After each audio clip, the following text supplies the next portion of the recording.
Tajuk ni adalah tajuk yang terakhir daripada tajuk kuliah kita. Tajuk ini adalah tajuk yang terakhir daripada kuliah kita, jadi saya merasakan hari ini adalah hari terakhirlah untuk kita berkuliah secara langsung. Jadi selepas ini kuliahnya adalah secara tidak langsung, sama ada anda menghantar WhatsApp ke, email ke dan sebagainya untuk kita berkomunikasi. Jika ada apa-apa yang tidak jelas, kita boleh saya boleh terangkan balik apa saja yang anda mengalami kesusahan lah semasa tempoh PKP kita ni, semasa pengajian secara online. Okey, hari ni tajuk kita adalah tajuk yang terakhir tentang sabitan keturunan ataupun nasab. Nasab ni adalah perkataan dalam bahasa Arab lah yang bermaksud keturunan, keturunan. Anda jika anda tak dengar, anda beritahu sebab saya tak tahu anda dengar tak dengar, tapi saya rasa anda dengarlah bila tak ada feedback ni. Tak. Okey. Nasab adalah isu penting dalam perkahwinan Islam kerana salah satu tujuan perkahwinan adalah untuk menentukan keturunan, untuk menentukan nasab. Itulah yang dikehendaki dalam Islam. Sebab itu dia berbeza dengan pelacuran.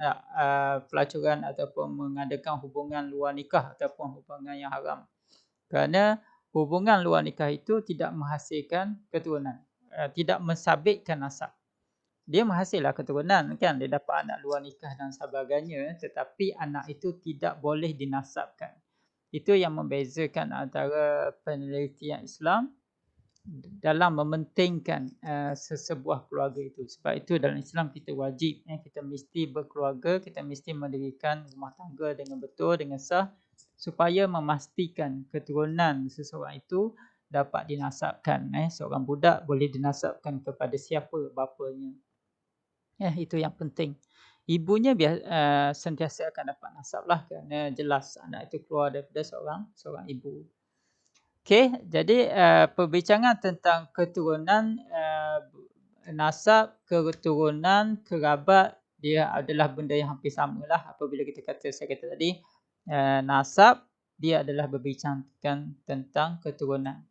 Kerabat juga bermaksud benda yang samalah. Kerabat daripada bahasa Arab iaitu qarabah. Qarabah ni bermaksud dekat. Dekat, kerabat bermaksud orang yang dekat dengan kita, kerabat kita lah. Tak. Macam biasa kita kata kerabat diraja, kan? Kita kata dia tu kerabat diraja, bermaksud dia dekat dengan silsilah raja, sama ada dia pak saudara ke, dia anak saudara ke, dia cucu ke, anak saudara ke, apa ke, so dia adalah kerabat. Begitu juga kalau kita kata si fulan itu adalah kerabat saya, maksudnya dia ada keturunan, dia ada silsilah susuk galur yang menghubungkan antara individu itu dengan individu yang seorang lagi.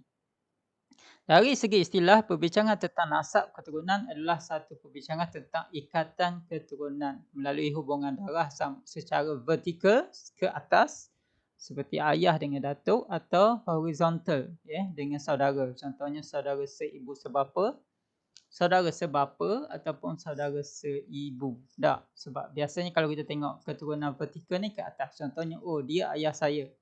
Ayah itu ayah kandung atau ayah tiri. So ayah lah, kita nak ayah kandung. Datuk kandung. Sebab datuk dia boleh jadi datuk angkat ke, datuk sebelah mak, sebelah ayah, datuk apa lagi? Datuk apa lagi, macam-macam lah ada kan.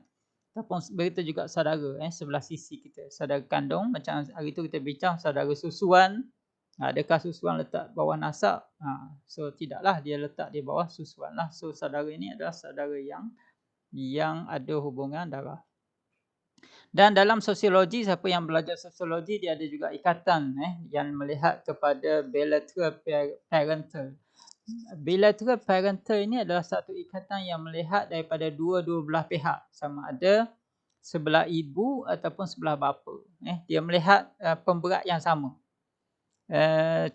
Biasanya Malaysia tidak. Kalau saya ingat, bilateral parental ni diamalkan oleh masyarakat di kawasan Indonesia. Ada satu tempat di Medan ke Aceh, kalau tak salah saya, dia ada satu tempat yang mengamalkan bilateral parental. Bilateral parental ini ialah dia menisbahkan tanggungjawab sebelah bapa dengan tanggungjawab sebelah ibu adalah sama. Maksudnya masing-masing mempunyai tanggungjawab ataupun beban tugas yang sama dalam keluarga. Sedangkan kalau kita lihat paternal ataupun patrilineal system ataupun maternal matrilineal system, dia memberat kepada sebelah pihak saja. Kalau paternal dia sebelah papa, sebelah ayah, sebelah father, tak? Sebelah lelaki. Manakala maternal sebelah perempuan. So kalau paternal ataupun patrilineal dia memberatkan kepada tanggungjawab lelaki. Contohnya lelaki mesti mencari makan, lelaki mesti bertanggungjawab memberi nafkah dan sebagainya. Lelaki juga yang akan mendapat habuan pusaka yang tinggi, dan lelaki jugalah yang memikul nasab keturunan, membawa nasab keturunan. Berbeza dengan maternal. Maternal ialah perempuan dilebihkan. Perempuan juga menanggung beban untuk bantu keluarga dari satu sudut lah. Tapi dari satu sudut lain ialah perempuan juga, perempuanlah yang membawa hubungan keturunan itu. Itu maternal. Contohnya masyarakat Minangkabau. Masyarakat Minangkabau dia melihat keturunan itu dari sebelah mamak kan. Keturunan perempuan. Keturunan orang tua sebelah perempuan. Sebab tu maternal dia melihat lelaki ni datang dan pergi, tapi perempuan itulah yang menguasai keturunan ataupun silsilah seseorang. Even dilantik lelaki menjadi ketua keluarga dalam masyarakat Minangkabau, tetapi lelaki itu adalah daripada keturunan perempuan. Maksudnya kalau keturunan ibu, lantiklah dia sebagai orang yang menjalankan tugas, tapi masih harta itu harta sebelah perempuan. Itu bentuk-bentuk sosiologi, bentuk-bentuk kemasyarakatan yang memandang bagaimana hubungan manusia itu, hubungan silsilah keturunan itu dilihat. Tetapi dalam Islam jelas kita melihat dari sudut lelaki, lelaki. Sebab tu dalam perbincangan nakahat daripada awal lagi anda lihat lelaki yang menerima akad nikah kan, bukan perempuan yang terima akad nikah, lelaki yang terima akad nikah. Lelaki yang terima tanggungjawab untuk membayar nafkah, lelaki yang memikul tanggungjawab untuk membayar mas kahwin, lelaki yang bertanggungjawab menjadi ketua keluarga, lelaki yang bertanggungjawab menjaga nama baik keluarga, mendidik isteri dan sebagainya, dan akhirnya sekali lelaki jugalah yang berkuasa untuk memutuskan menjatuhkan talak, dan lelaki jugalah yang membawa nasab keturunan berdasarkan lelaki. Dan wanita juga ada, cuma dalam sisi membantu lelaki dan juga dalam sisi hadanah yang kita bincang sebelum ni. Okey, jadi wanita lelaki dalam Islam adalah wanita membantu lelaki. Walaupun kita lihat patrilineal Islam itu melebihkan lelaki, tidaklah bermaksud dia bersifat mutlak. Contohnya yang kita bincang ketaatan wanita kepada lelaki yang zalim, macam anda bincang bab nusyuz. Macam saya bincang dulu bab rujuk, di mana walaupun kemahuan rujuk lelaki itu menjadi hukum, tetapi wanita dia ada hak untuk nusyuz. Maksudnya di situ timbal balik melihat kepada sejauh mana lelaki itu mentaati perintah Allah ataupun tidak. Okey, itu dari segi filosofi lah, filosofi keturunan. Okey, kita detail lagi dari segi pensabbitan nasab dalam Islam. Bagaimana Islam mensabitkan nasab kepada seorang bapa. Okey, kita bincang bapa sebab dalam Islam kita bin dengan binti, kan? Bin binti. Contohnya Aminuddin bin Kalam Hamidi, bin anak lelaki. Anis Syazwani binti Muhammad, something. Binti, bintun bermaksud anak perempuan, dan kepada lelaki, kepada ayah. Jadi di situ apabila adanya bin ataupun binti merujuk kepada nasab yang sahih seseorang kepada si bapanya. Kita bincang bapa kerana dalam Islam memang nasab itu kepada bapa, bukan kepada ibu. Melainkan dalam kematian barulah kita baca anak lelaki, anak kepada wanita, ibu. Jadi nasab itu sabit kepada bapa pertama apabila nikah itu sahih, nikah itu betul. Nikah macam biasalah yang kita buat hari ini, nikah itu yang betul, sahih, dilaksanakan, cukup syarat, cukup rukun. Apabila juru nikah bertanya pada saksi, sahkah nikah ini? Saksi semua, okey, saksi kata sah, maka itu adalah nikah yang sahih. Nikah yang sahih apabila dapatnya anak selepas 9 bulan ataupun setahun kemudian, maka anak itu boleh dinasabkan kepada bapa tersebut. Yang kedua, nikah yang fasik. Nikah yang fasik ialah nikah yang batal. Nikah yang batal, kalau kita bincang sebelum ni, bukan dengan saya kot, dengan Dr. Atik atau dengan Dr. Amir, anda bincang nikah yang fasik ialah nikah yang akibat rukun tak betul, kan? Rukun tak betul, mungkin dia guna wali yang tak betul, dia guna apa? Dia guna saksi yang tak cukup syarat sebagainya. Saksi tiba-tiba patutnya 2 lelaki dia ambil 2, dia ambil 1 lelaki 1 perempuan ke. Fasik. Dan akibat daripada nikah itu dapat anak. Dapat anak. So boleh tak anak itu bin kepada bapa? Ataupun hari tu kita bincang akibat kahwin dengan susuan. Tak, kahwin dengan adik-beradik susuan. Dia tak tahu, dah 3 tahun kahwin baru tahu anak dah 2 orang, maka anak itu boleh dibinkan kepada bapa. Berdasarkan pandangan inilah, iaitu segala nikah yang tidak dikenakan had maka sabit nasab. Maksudnya nikah yang tak bersalah, nikah yang tidak dikenakan had. Had ni bermaksud hudud lah. Nikah yang tiada dikenakan had, maksudnya persetubuhan mereka itu ataupun pernikahan mereka itu yang tidak boleh dikenakan hukuman. Maksudnya di situ mereka salah faham, mereka tak tahu dan sebagainya sehingga melahirkan anak dan mereka ingat sah. Tetapi kemudian diputuskan sebagai fasik, maka boleh disabitkan nasab kepada bapa tersebut. Maka boleh bin. Cuma perkahwinan tersebut boleh kena farak sebab itu. Yang ketiga adalah wata'i syubhat. Wata'i syubhat, ingat hari tu saya ada cerita iaitu tersalah. Dia ingat isterinya, rupanya isteri adik dia. Isteri pula ingat ke suami Prof. dia. Ya. Sekarang dekat slide yang ketiga kan Prof? Ya, pensabitan nasab. Nampak? Ke tak nampak? Sebab dekat tayangan masih lagi slide yang kedua. Oh, dekat saya yang ketiga dah. Saya ingat line tak ni. Oh, okey. Dapat tak? Masih tak dapat juga? Tak dapat. Masih slide yang kedua. Oh. Saya dah yang ketiga. Mungkin saya ingat line lah kot. Mungkin line yang ada masalah line connection. Mungkin. Okay. So saya ingat dia lambat sikit lah kot. Tak? Dia lambat nanti dia akan keluar. Agak dia keluar lah. Awak semua ada dapat slide kan? Dapat tak? Semua dapat slide tapi semua masih lagi slide yang kedua. Ya. Okey. Tapi you all ada tak salinan slide saya ni?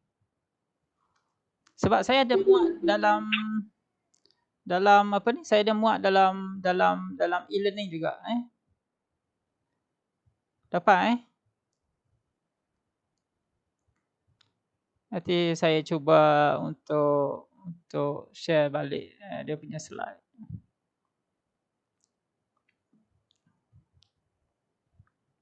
Okey, kita masukkan balik slide supaya dia masuk semula.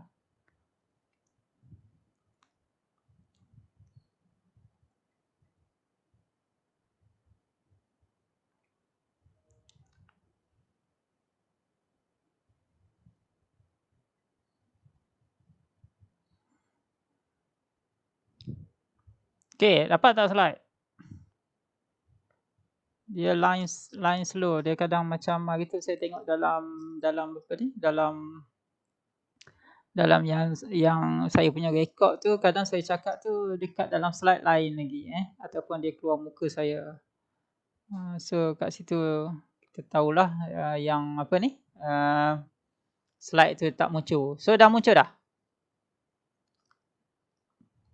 Okey, nanti muncul lah. Tak. Yang ketiga adalah wata'i syubhat. Wata'i syubhat ialah persetubuhan yang tersalah. Yang tersalah. Dia ingat apa ni? Dia ingat isteri dia rupanya bukan isterinya. Tapi ingatan dia itu yang dia sebenarnya melakukan persetubuhan dengan isterinya, dalam ingatan dia dianggap sebagai itu juga boleh disabitkan nasab kepada bapa. Iaitu kalau kita simpulkan bahawa pensabitan nasab kepada bapa boleh diteruskan apabila nikah itu sahih, pertama. Yang kedua, nikah itu fasik tetapi tidak boleh dikenakan had. Maksudnya dia nikah itu tak sah tetapi nikah dia tu dia tak tahu tak sah ataupun nikah yang tak sah dia itu tidak menyebabkan dia dikenakan hukuman hudud. Bermaksud jika dia berzina saja yang yang tidak boleh sabitkan nasab. Yang nikah, jika dia nikah je, as long as dia ada nikah, mungkin nikah dia itu tak teratur, nikah dia tak komplit, maka mengikut ulama secara orang kata zonnya, dia zon nikah, dia rasa dia nikah, maka dihukumkan boleh sabit nasab. Okey. Pandangan ulama ini adalah berdasarkan hadis Bukhari dan Muslim, iaitu hadis sahih lah yang berbunyi al-waladu lil firash walil ahir al-hajar. Al-waladu lil firash. Kalau anda tengok kepada ayat ini adalah al-walad lil firash. Budak itu dinisbahkan kepada perkahwinan. Seorang anak itu dinisbahkan kepada perkahwinan. Al-walad lil firash. Maksudnya, selagi mana ada perkahwinan, seorang budak yang lahir, seorang bayi yang lahir daripada perkahwinan boleh dinasabkan kepada bapa. Walil ahir al-hajat. Tetapi bagi mereka yang tidak kahwin, yang bukan melalui perkahwinan, al-hajat, mendapat batu. Batu ni seolah-olah kata ada ulama tafsir tak berguna. So, batu kan macam kita buang kat laut, dia tenggelam je, dia tak berguna. Ada mengatakan al-ahir ni merujuk kepada persetubuhan yang bukan kahwin, al-hajab, dikenakan hukuman hajab, rejam sampai mati. Tak. So yang penting dalam hadis ni kalau anda boleh ingat adalah al-walad lil firash. Kalau nak berhujah dengan sabit nasab ni adalah al-walad lil firash. Budak itu atau seorang bayi itu dinasabkan kepada perkahwinan. Kalau anda tengok kamus, al-firash ni bermaksud katil. Tapi kita jangan terjemah katil lah. Ataupun hamparan tidur. Kita tak boleh terjemah macam tu sebab nanti dia akan memberi maksud yang lain. So kita terjemah al-walad lil firash ialah seorang bayi dinisbahkan dalam perkahwinan. Maksudnya as long as adanya perkahwinan, sekalipun perkahwinan itu boleh dikatakan fasik ataupun perkahwinan itu betul tetapi dia syubhat, dia watai syubhat dengan perempuan lain yang disangka isterinya, maksudnya tapi dia dalam perkahwinan, dia berkahwin, maka itu keadaan itu boleh menatijahkan anak yang lahir daripada persetubuhan itu adalah anak yang boleh disabitkan nasab kepada si bapa. Si bapa. Okey, bagaimana pula dalam kes yang dalam kes yang berzina, yang berzina. Contoh, dapat tak lagi slide terbaru saya ni? Tentang pandangan Abu Hanifah. Slide saya ni ialah Abu Hanifah mengatakan yang dipetik oleh Ibnu Qayyim, la ara ba'san idza zana ya rajulu bil mar'ati fahamalat minhu. Dia mengatakan la ara ba'san, aku berpandangan la ara ba'san, maksudnya aku berpandangan tidak mengapa. Idza zana ya rajulu, jika seorang lelaki berzina dengan bil mar'ati, dengan seorang perempuan. Fahamalat minhu, dan wanita itu hamil kerana zina itu. An yatazawwajaha ma'a hamliha, dan kemudian dia berkahwin ketika wanita itu hamil, wa yastu 'alaiha, dan dia menyembunyikan kehamilannya. Maksudnya Imam Abu Hanifah berpandangan jika seorang lelaki dengan seorang perempuan berzina, dalam dia berzina itu kemudian tengok-tengok dia hamil, lalu berpakatlah dua orang ni untuk berkahwin ketika hamil itu, dan dia tidak beritahu orang lain, dia merahsiakan. Wa yastur 'alaiha, kata Imam Abu Hanifah, dia menyembunyikan kehamilan itu dan dia kahwin dua orang. Yalah, dia kahwin dua orang jelah kan, tapi keluarga raikanlah perkahwinan itu dengan tidak mengetahui yang dia tu hamil. Imam Hanafi kata wal waladu waladul lahu, anak itu dalam perut itu boleh dinisbahkan kepada si ayah itu, jika dia lahir nanti. Wa ajma'u ala annahu idza wulida ala firashi rajulin, dan mereka berijma', maksudnya mereka bersepakat jika sekiranya budak itu lahir daripada perkahwinan seorang lelaki, fadda'ahu akhar, tapi orang lain datang. Contohnya beginilah, wanita itu dia ada hubungan dengan orang lain, tetapi dia kemudian semasa dia hamil itu dia kahwin dengan orang lain. Fadda'ahu akhar. Kemudian datang orang lain yang mengatakan, oh itu sebenarnya dia mengandung anak saya, bukan anak suami itu. Annahu la yalhiqahu. Sesungguhnya lelaki yang datang mendakwa itu tidak layak, tidak berhak untuk mendapat hubungan nasab. Wa innamal khilaf fima idza wulida ala ghairil firash. Dan khilaf dan perselisihan ulama hanya berlaku apabila budak itu lahir bukan dalam perkahwinan. Okey, nampak tak? Saya ringkaskan pandangan Abu Hanifah ini mengatakan, seorang wanita yang hamil akibat persetubuhan luar nikah dengan seorang lelaki dan kemudian dia berkahwin dengan lelaki tersebut ketika hamil itu dan menyembunyikan kehamilan itu, dan anak itu kalau ikut Imam Hanafi adalah boleh dinasabkan kepada si ayah itu. Nampak tak? Sekalipun anak itu sebenarnya anak hasil persetubuhan, zina. Kerana apa? Kerana dia berpandangan kepada hadis tadi. Al-walad lil firash. Budak dilahirkan, seorang bayi dilahirkan dinasabkan berdasarkan perkahwinan. Dan ulama berijma' bahawa annal firash huwal asla fi subutin nasab. Sesungguhnya perkahwinan adalah asal dalam mensabitkan nasab. Maksudnya, apabila ada saja perkahwinan, maka any bayi yang lahir daripada perkahwinan itu, maka dia adalah sebagai penyebab kepada nasab kepada si lelaki, si suami dalam perkahwinan tersebut. Nampak tak? Dia berbeza dengan seorang yang tidak berkahwin langsung. Seorang yang tidak berkahwin langsung, tiba-tiba dapat anak, maka anak itu tidak boleh diletakkan kepada si ayah sesiapa. Kira kan, tiba-tiba dia mengandung, dia lahir anak, kemudian dia kata saya nak awak lah jadi ayah saya, tak boleh lah sebab dia tak berkahwin. Tetapi dalam isu ini, jika sekalipun wanita itu mempunyai hubungan zina dengan si A, dia berzina dengan A, kemudian A ni dia ajak kahwin, tak nak kahwin sebab tak nak bertanggungjawab, kemudian si wanita ni panik, perut pun membesar, dia pun cari B dan B sanggup jadi suami dia. Kemudian dengan kahwin dengan si B, wanita itu kemudiannya melahirkan anak. Mengikut Abu Hanifah, B ini boleh menjadi ayah kepada si bayi itu. Boleh dibankan. Kalau B ni nama Badul, boleh ban Badul. Macam itulah, bukan nak kata Badul tapi nak B tak, B senang. Nampak tak? Berdasarkan kepada al-walad lil firash. Ini pandangan ulama lah, berdasarkan al-walad lil firash. Nanti kita bincang. Mungkin dalam kepala awak terfikir-fikir kan. Mungkin kepala awak, oh kalau gitu macam mana orang yang kahwin luar nikah tak? Okey. Nanti kita bincang lagi. Ini adalah pandangan ulama berdasarkan hadis tadi. Berdasarkan hadis tadi. Okey. Kemudian pensabitan nasab. Bagaimana nak sabitkan nasab yang melalui pembuktian di mahkamah. Okey, pensabitan nasab boleh disabitkan jika bukan kahwin. Maksudnya seorang itu dia ada anak. Dia ada anak dan dia nak sabitkan anak itu bahawa anak dia. Tak, kalau dia kahwin, ada kat kahwin tu senanglah, dia tak perlu kata ini anak saya, orang tahulah dia kahwin dah. Isunya biasanya berlaku apabila dia pergi luar negara dan sebagainya, dia kahwin di sana, tiba-tiba dia balik dengan anak.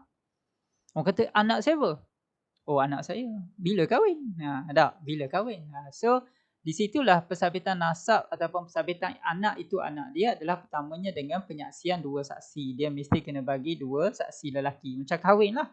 Jika kahwin kita perlu dua saksi untuk kahwin, maka begitulah dalam pensabitan anak kita juga perlu kepada dua saksi. Ada ulama mengatakan boleh jika diberikan satu saksi lelaki atau dua saksi perempuan. Sebab perempuan ni dia menyamai dua perempuan menyamai satu lelaki. Kalau nak saksi perempuan lah. So kalau ada dua lelaki, katakan dua lelaki ni adalah kawan dia semasa belajar di US contoh. So saksi tu boleh jadi saksi bahawa oh ini memang anak dia. Ini memang anak dia. Kami dulu jadi saksi masa dia kahwin dekat London contoh. Itu boleh. Yang kedua adalah melalui ikrar. Maksudnya dia ikrar, dia akad sumpah. Saya bersumpah demi Allah inilah anak saya. Dia sumpah. Dia berikrarlah, dia mengakui. Sungguhnya saya mengakui inilah anak saya. Ataupun dia istifadah. Istifadah ni ialah penerimaan awam. Penerimaan awam ni macam adalah satu kawasan kampung mengakui. Ya betul, dia dah kahwin di kampung kami. Maksudnya oleh kelompok yang ramai. Boleh juga. Ataupun bayinah al-walad lil firash, bermaksud dia tunjuk kad kahwin ke. Ini kad kahwin kami. Tak, ini banting masa saya kahwin dulu. Ini poster kahwin kan. Sekarang ni orang macam-macam kahwin ada tau. Dia ada poster, dia ada bonding dan sebagainya lah. Okey, seterusnya al-qiyafah. Al-qiyafah bermaksud sebanding. Maksudnya persabitan nasab boleh dilihat berdasarkan rupa yang sebanding. Contohnya hidung. Hidung dia sama. Ini nasab dia ni, tak? Ini anak dia ni. Contohnya kalau anak ayah dia ni rambut dia kerinting. Anak dia pun rambut kerinting. So kita kata qiyafah. Tak? Macam orang tua lah kan. Orang tua kalau anda tengok budak-budak orang tua bila dia tengok budak dia kata hidung dia sama dengan hidung mak dia. Ataupun mata dia bulat besar macam mata ayah dia, mata ikan lolong. Contoh.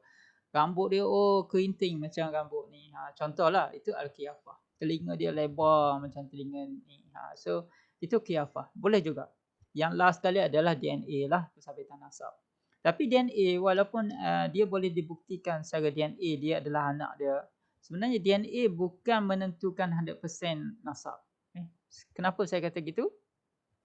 Contohnya DNA kan. DNA ni kalau tak salah saya dibuktikan 99.999% tau. Yang seorang itu mempunyai genetik yang sama dengan si lelaki itu. Bermaksud dia kalau dia kecil, yang tu tua, bermaksud dia anak lah kan. Tetapi adakah DNA itu boleh membuktikan dia kahwin? Itu masalah dia. Tak. Mungkin dia berzina. Kita masih boleh buktikan DNA itu sama. Sebab itu DNA dari satu sudut dia bukan menjamin 100% nasab. Kecuali ada bukti-bukti lain yang menunjukkan dia itu sebenarnya memang telah berkahwin. So yang lain dia kena bersumpah lah yang dia telah berkahwin. Ya, dia kena bersumpah. At least sumpah lah. Contohnya dia bersumpah dia dah kahwin, umur pun sesuai. Contoh takkanlah si ayah umur 40 tahun, anak umur 25. Oh ini anak saya. Logik tak? Dari segi fizikal umur lah. Dari segi penerimaan umum, dari segi penerimaan mukallaf dia maksudnya jika seorang itu bersumpah, adakah dia tu gila tak? Dia sakit ke tak? Kan? Kalau kita kata, oh dia ni anak somebody, anak seseorang. Logik tak kan? Kan orang tu ada harta dia mengaku anak orang tu. Maksudnya tak ada kepentingan dan sebagainya lah. Jadi itu antara bukti-bukti yang dilihat oleh mahkamah lah dalam menentukan pensabitan nasab seseorang budak dan seseorang bapa. Okey, yang seterusnya adalah dalil dalil penentuan nasab. Okey, tadi saya ada ceritakan pandangan Hanafi tentang seorang itu berkahwin dalam keadaan hamil. Tak. Dia kahwin dalam keadaan hamil kemudian dia dapat anak. Anak itu boleh dinasabkan. Okey. Dia adalah melihat juga kepada bulan. Dia melihat juga kepada sejauh mana budak itu hamil dan bila dia kahwin. Okey. Ini adalah berdasarkan kepada dua ayat Al-Quran, iaitu surah Al-Ahqaf ayat 15 dan surah Al-Baqarah ayat 233. Okey. Iaitu surah Al-Ahqaf ayat 15 berbunyi wa hamluhu wa fisaluhu salasuna syahran. Dan seorang wanita itu hamil dan telah berpisah susu, wa fisaluhu, dia berpisah susu salasuna syahran, iaitu 30 bulan. Maksudnya surah Al-Ahqaf ayat 15 dia memberitahu bahawa tempoh seorang hamil dan tempoh berpisah susu adalah 30 bulan. 30 bulan berapa tahun? 2 tahun 6 bulan. Tak, sebab setahun 12 bulan. 2 tahun 24 bulan, kalau 30 bulan jadi 2 tahun setengah lah kan, 2 tahun setengah. Surah Al-Baqarah ayat 233 pula berbunyi wal walidatu yurdi'na auladahunna haulaini kamilain liman arada an yutimma qada'ah. Wal walidatu yurdi'na auladahunna. Wanita-wanita dia melahirkan anak haulain kamilain. 2 tahun genap melahirkan pula. Yurdi' ni menyusukan. Wanita-wanita yang menyusukan anaknya haulain kamilain, 2 tahun genap. Liman arada an yutimma wada'ah, bagi mereka yang hendak menyempurnakan penyusuan. So jika kita pergi balik kepada surah Al-Ahqaf itu yang mengatakan tempoh hamil dengan tempoh pisah susu, kita akan dapat tahu minima tempoh hamil yang disentuh oleh syarak. Okey, jadi jika disebut tempoh menyusu hingga pisah susu adalah 2 tahun. Dan tadi adalah tempoh hamil dan tempoh pisah susu adalah 30 bulan, iaitu saya kata 2 tahun setengah, 2 tahun 6 bulan. Bermaksud tempoh minima hamil yang diiktiraf oleh syarak adalah 6 bulan. Adalah 6 bulan. Tak, kita tolaklah 30 tolak 24 bulan, kita akan dapat 6 bulan. 6 bulan ini dipegang oleh ulama sebagai tempoh yang perlu wujud kehamilan itu wujud dalam perkahwinan. Maksudnya wanita itu jika dia hamil sehingga dia melahirkan anak, anak itu mesti berada dalam kandungan dalam perkahwinan selama 6 bulan. Jadi berdasarkan berdasarkan ayat ini dan kita compare pula dengan pandangan ulama tadi, ulama merujuk kepada wanita yang jika dia dibuktikan hamil. Biasanya selepas sebulan atau 2 bulan wanita itu tahu dia boleh tahu, atau biasanya 2 bulan ataupun sebulan lebih dia akan tahu dia hamil berdasarkan haid dia tak datang. Haid dia tak datang, so dia pun panik. Contohlah kalau dia berzina, dia akan panik, dia akan cari siapa nak jadi suami. Tapi patutnya lelaki yang berzina dengan dia kan. Azaniyatul la yankihu illa bizani misliha. Tak, penzina tidak akan berkahwin dengan penzina sama. So dia carilah yang lelaki yang bertanggungjawab itu. Jika pencarian lelaki itu sanggup berkahwin dengan dia, jika lelaki itu sanggup berkahwin dengan dia, katakanlah dia mengandung 2 bulan dan dia tahu hamil 2 bulan, kemudian dia pun kahwin. Tak, lelaki tu sanggup kahwin, so dia akan kahwin berapa bulan untuk lahir anak? 7 bulan lagi tak? Sebab baby tu akan lahir 9 bulan. Tak, kita kira normal. So dia akan kahwin, kalau 2 bulan dia hamil, dia perlukan masa 7 bulan lagi untuk lahirkan anak. So nampak tak? Bayi tu akan ada dalam kandungan si ibu selama 7 bulan. Jadi kalau ikut kaedah nasab, bayi tu boleh dinasabkan kepada si bapa. Tetapi jika katakan bayi itu dalam perut dia 4 bulan. 4 bulan, dia dah mengandung 4 bulan dah, baru dia kahwin. Dia mengandung 4 bulan dia kahwin. So untuk cukupkan 9 bulan lahir anak, dia akan kahwin selama 5 bulan. Tak? 5 bulan. 5 bulan. So anak yang lahir itu tidak boleh dinasabkan pada bapa. Nampak tak cara kiraan dia?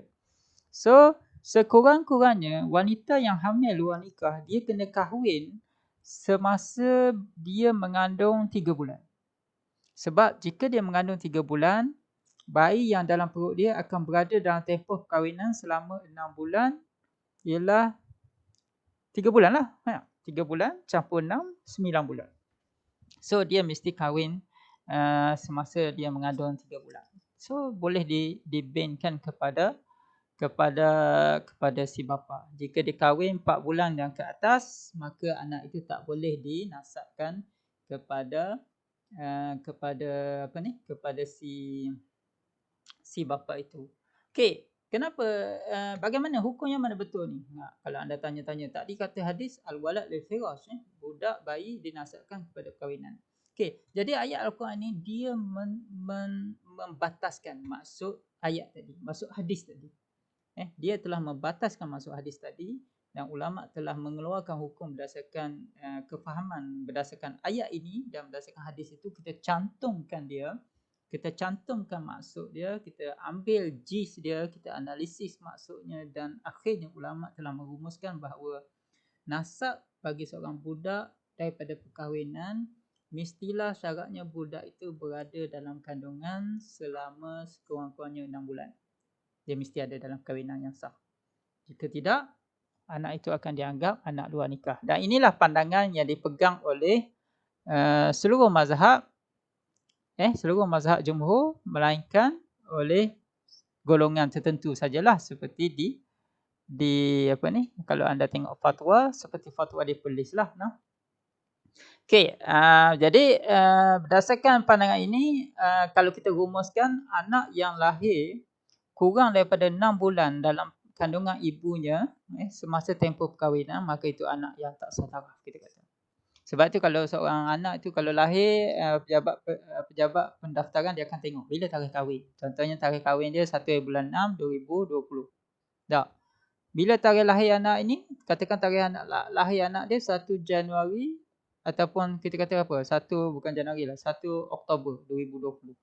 So ada 4 bulan saja dalam perut, dalam perkahwinan, maka anak tu tak sah. Nampak tak cara kita kira lah. Jadi kelahiran anak itu mestilah anak itu berada dalam kandungan selama 6 bulan dan ke atas. Maka barulah anak itu akan jadi anak yang sah. Tetapi berlainan dalam fatwa Perlis tahun 2008 kalau tak salah fatwa dia, yang mengatakan anak yang lahir kurang daripada 6 bulan ibunya berkahwin boleh dibinkan kepada suami ibunya kecuali dinafikan oleh si suami. Okey, dia meletak frasa dikecuali Dia meletak frasa kecuali dinafikan oleh suami. Bermaksud anak yang lahir yang berada dalam kandungan kurang 6 bulan dalam tempoh perkahwinan masih boleh dibinkan kepada suami ibunya kecuali jika dinafikan oleh si suami. Okey, ini adalah mengambil pandangan salah satu pandangan yang kecil lah, yang terpencil dalam mazhab kerana beranggapan untuk mengelak anak itu diaibkan. Ini pandangan Perlis lah sebab dia berpandangan nanti anak ini akan bin Abdullah tak? Sebab orang akan tahu orang lain bin Johan semua. Tiba-tiba dia bin Abdullah. Semua orang akan tahu ini anak luar nikah. Maka untuk elak aib. Dan juga dia berpegang pada hadis yang umum tadi. Al-walad lil firash. Anak itu dinisbahkan pada perkahwinan. Tetapi pandangan ini sebenarnya kalau kita pegang secara umum tanpa kita berpegang dengan mafhum daripada ayat itu, dia akan jadi kita seperti Kristian lah. Kristian kalau anda tengok agama dia, kalau hari ni kahwin, besok beranak, anak tu anak yang sah taraf kan. Sebab dia panggil wedlock. Wedlock ni perkahwinan dalam anak yang duduk dalam perkahwinan. Walaupun sehari.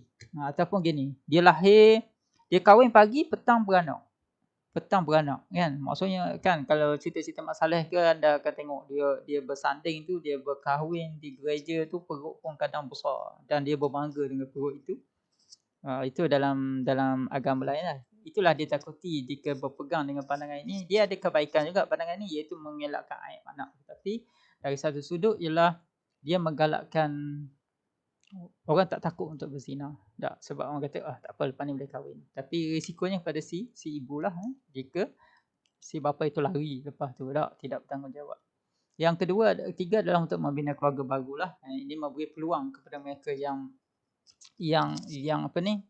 lalai, yang seronok kan, sebab kadang-kadang orang berzina ni kerana seronok sekejap tu lah, seronok tak fikir, tiba-tiba berlakunya perzinaan dan kemudian panik. Tapi sebenarnya dalam Islam kalau anda tengok dalam perbincangan ulama yang saya bincangkan tadi, apabila seorang itu kahwin 3 bulan semasa anak itu dalam perut, anak tu dah ada dalam perut 3 bulan dia kahwin, dia dah akan dapat hak untuk binkan kepada si suami. Bermaksud di sini ulama telah bagi 3 bulan, 3 bulan apa nak kata, tempoh taubat, 3 bulan tempoh keinsafan. Kenapa nak tunggu lagi? Maksudnya sesiapa yang berzina dan kemudian dia realise mengandung dan alamak malunya kan, dia sempat untuk membetulkan kesilapannya itu, mengelak aib berlaku pada anaknya dengan dia berkahwin cepat-cepat dengan si suami dia itu, dengan si lelaki yang bersetubuh dengannya itu, semasa anak itu belum mencapai usia 4 bulan dalam kandungan. Maksudnya dalam 3 bulan. Dia kahwin cepat-cepat. Pakat kahwin. Sekarang ni isunya bila dia tangguh. Itu sebenarnya bukan salah anak tapi salah si ibu atau si bapa lah. Sebenarnya kat USN kita ada kes lah. Ada kes. Saya rasa saya dah dihampiri oleh 2 kes setakat ni ke 3 kes. Lebih kurang macam tu lah. Pelajar kita yang mengandung luar nikah. Dan saya punya show macam tu lah. Awak kena kahwin cepat lah. Kahwin cepat supaya anak itu boleh bin. Tapi dia cakap lelaki pula tak nak tanggungjawab. Lelaki tak nak. Dia kata bukan anak dia lah. Kan. Masa nak kahwin tu nak pula.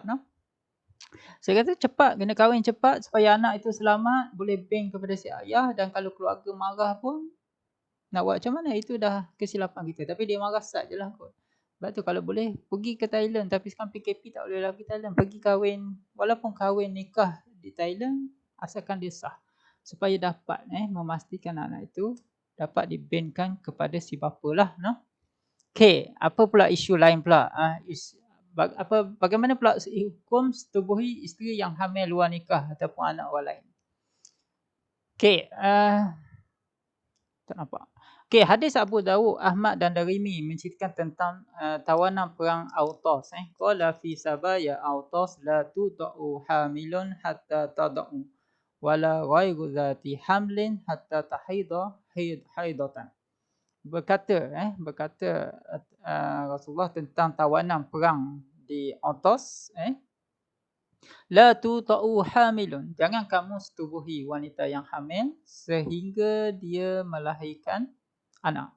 Wala ghairu zati hamlin hatta tahida. Dan jangan kamu setubuhi yang tidak hamil kecuali sehingga dia haid. Nak tunjuknya ialah ini adalah larangan daripada mensetubuhi wanita yang kita tak tahu adakah dia telah mengandung atau tidak. So kalau wanita yang mengandung, dia lahir, tak boleh setubuhi. Ini ada kaitan dengan mensetubuhi wanita yang contohnya begini. Lelaki dia kahwin dengan seorang wanita dan wanita itu sebenarnya telah mengandung. Dan dia adalah jadi pak sanggup. Dia jadi pak sanggup. Ada hadis yang melarang daripada dia kahwin tu sah, dia kahwin tu sah. Tetapi dia dilarang daripada mensetubuhi wanita itu sehinggalah wanita itu melahirkan anak. Itu dari segi larangan lah. Begitu juga dalam kes ini, jika dia tapi kita tak ada lah kes macam ni, dia kahwin dengan seorang wanita yang merupakan tawanan, tak, dan tak tahu dia mengandung ke tidak, ataupun dia kahwin dengan wanita yang tak tahu, wanita pun tak tahu dia ni mengandung ke tak, dia ada kisah silam dia, so dia kahwin saja, dia risau, so jangan setubuhi. Contohnya dia kahwin dengan wanita, mungkin wanita tu telah melakukan zina lah, kemudian dia takut, dia pun ajak orang lain kahwin, takut dia mengandung dan dia tak tahu dia mengandung. So caranya adalah jangan setubuhi wanita itu sehinggalah dia haid. Wala ghairu zati hamlin hatta tahid. Ini adalah untuk memastikan bahawa keturunan itu dapat dijaminlah, keturunan yang tidak bercampur bau, tidak mengandungi keturunan yang bercampurlah. Begitu juga dalam hadis Abu Dawud dan Ahmad, la yahillu limri'in yu'minu billahi wal yaumil akhir. Tidak halal bagi seorang individu yang beriman kepada Allah dan hari akhirat an yusqa ma'ahu zar'a ghairihi, untuk dia menuangkan airnya, maksudnya dia memasukkan mani dia kepada tanaman orang lain, maksudnya ke wanita lain, kepunyaan lelaki lain, yakni ityanul hubala la yahillu, iaitu dia mendatangkan wanita lah, wanita yang tidak hamil. La yahillu limri'in yu'minu billahi wal yaumil akhir, dan tidak juga halal bagi seorang individu yang beriman dengan Allah dan hari akhirat an yaqa'a ala imra'atin minas subai hatta yastabra'aha. Dia bersetubuh dengan wanita yang menjadi tawanan sehingga wanita itu dibebaskan, ataupun wanita itu dia punya macam tadilah, dia suci daripada haid. Jadi wanita habalah tadi bermaksud wanita hamil. Bermaksud hadis ni dia memberi maksud yang sama. Maksudnya ialah seorang lelaki jika dia menjadi pak sanggup, dia kahwin dengan wanita yang hamil, dia Nabi larang setubuh. Tapi hamil tu bukan hamil daripada dia lah. Maka Nabi larang setubuh sehingga dia lahirkan anak. Manakala kalau dia kahwin dengan orang lain yang tak tahu sama ada orang itu hamil atau tidak, tapi dia ada kisah dia, maka dia tidak boleh sehinggalah tunggu haid. Tapi janganlah anda guna hadis ni untuk kalau dia kahwin je dia kata oh awak tak haid lagi tak boleh setubuh. Tidaklah. Ini terpakai bagi wanita yang disyaki ada ni. Okey, nampak tak? Okey. Kemudian hikmah, hikmahnya adalah untuk memastikan bahawa keturunan itu suci, keturunan itu suci dan tidak bercampur bau antara satu lelaki, satu bapa dengan bapa yang lain. Dan yang kedua adalah untuk mengenali mahram ataupun wali kepada budak itu. So jelaslah sebab apabila budak itu ataupun seorang anak itu dibinkan kepada si ayah secara tak langsung, ayah dan keluarganya akan jadi mahram orang yang diharamkan kahwin, dan ayah itu akan jadi wali dia. Itu hikmah dia. Juga dalam menentukan pindah milik pusaka pusaka wasiat lah sebab dia akan jadi waris. Maksudnya seorang wanita, seorang anak jika dibinkan kepada si ayah, maka automatik dia akan dapat harta pusaka si ayah itu. Tak, sama ada dia wanita ataupun dia anak lelaki, anak perempuan, dia akan dapat harta pusaka. Dan juga secara tak langsung dia tidak layak untuk terima wasiat sebab dia dah dapat pusaka. Okey. Begitu tak dari segi tanggungan nafkah. Jika budak itu jadi apa-apa, perlukan duit, perlukan makan, maka mahkamah boleh memerintahkan si bapa yang sah taraf itu untuk menjaga, memberi dan sebagainya lah. No?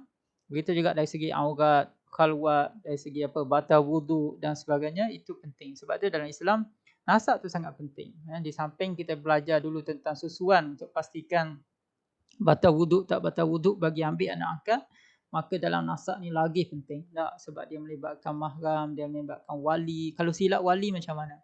Tak, contohnya ayah dia tak layak jadi wali. Contohnya anak ni anak luar nikah kan, tapi ayah dia jadi wali juga, maka perkahwinan itu tak sah. Dia akan menyebabkan habis rosak satu keturunan, satu perkahwinan. Maka bagi anak angkat tidak boleh dibengkan kepada ayah angkat. Banyak juga berlaku dalam masyarakat kita orang Melayu ni, kes-kes bapa angkat dia tukar nama. Dia letak nama dia sebagai ayah, nama ayah. Pernah berlaku lah dulu saya kat universiti ada roommate saya. Dia anak angkat tapi dia letakkan nama oleh ayah angkat dia sebagai nama anak dia. Ini biasanya berlaku apabila anak tu baru lahir lah. Anak tu baru lahir, dia ambil, lepas tu dia pergi register sebagai anak dia. Itu salah. Itu berdosa besar lah. Dan anak angkat ni dia tak dapat pusaka, dia boleh wasiat. Sebab tu penting anak ni, anak kandung, anak angkat, untuk menentukan hak dia ni penting untuk nasab. Sebab itu anak kandung kita perlu binkan untuk dapat pusaka. Anak angkat kita tak boleh binkan kepada ayah sebagai tahu dia berhak nanti dapat wasiat dan sebagainya. So tak boleh letak wama ja'ala adiyaakum abnaakum. Jangan kamu jadi anak angkat kamu seperti anak kamu. Itu adalah dosa. Sebab itu hadis Nabi pun pernah berlaku kisah Zaid apabila ditegur. Nabi menegur apabila ada orang panggil Zaid bin Muhammad dan sebagainya. Ini menunjukkan bahawa bagaimana Islam menunjuk satu teladan dalam mengambil anak angkat dan sebagainya untuk kita ambil pengajaran. So saya rasa anda dapat input daripada kuliah saya hari ini tentang nasab, bagaimana kita menentukan nasab. So yang penting dalam kes ini adalah anda faham tentang dalil penentuan nasab. Kalau anda kena faham tentang dalil penentuan nasab dan juga hadis tadi al-wala' lil firash. Okey, so ada soalan tak? Saya rasa saya dah habis tentang nasab. Yang penting anda tahu bahawa nasab itu ditentukan pertama adalah dalam perkahwinan yang sahih, perkahwinan yang sah. Dia juga boleh ditentukan bagi perkahwinan yang fasik. Maksudnya perkahwinan itu tak sah tapi dia ingat sah. Tak, ataupun melalui hubungan yang bukan wata'i syubhat. Dia rasa itu isterinya. Tersalahlah. Tak. Dan yang penting juga adalah nasab itu dilihat berdasarkan perkahwinan. Maksudnya jika ada perkahwinan, maka boleh dinisbahkan anak itu kepada si bapa. Dengan syarat anak itu mesti berada dalam perkahwinan dalam tempoh 6 bulan ke atas. Okey, jika hubungan itu kurang daripada 6 bulan, maka anak itu akan menjadi anak yang tak sah taraf. So apa isu anak tak sah taraf? Pertama, dia tak boleh bank pada ayah dia. Dia kena ban pada Abdullah ataupun kepada 99 nama Allah lah. Tak nak Abdullah, Abdul Rahman. Abdul Rahman selamat sikit kot. Tak. Kalau sebut contohnya anak dia nama Muna. Muna binti Abdullah. Oh ya. Kan orang akan confuse. Kenapa bin Abdullah? Kalau kata Muna binti Abdul Rahman. Okey sikit tak? Ya.